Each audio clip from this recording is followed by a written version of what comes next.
त्याच धसक्यानं हिच्या आई वडिलांनी स्वतःला जाळून घेऊन संपवलं. फार वाट लागली कुटुंबाची. आणि ही त्या इम्रानची पोरं जन्माला घालत बसली. आज 3 पोरांची आई आहे. हिच्यानंतर त्या इम्राननं आणि 2 बायकांशी लग्न केलं.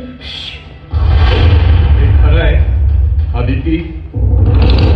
हो, चुकलं माझं साहेब, पण माझ्याकडे काय नाही. आता आमच्या लेकीच्या पदराशी चाळ एक करणारे या हरामखोराचे हे हात उखडून काढा. या लॉन्ची हात करणाऱ्या हलकटाचा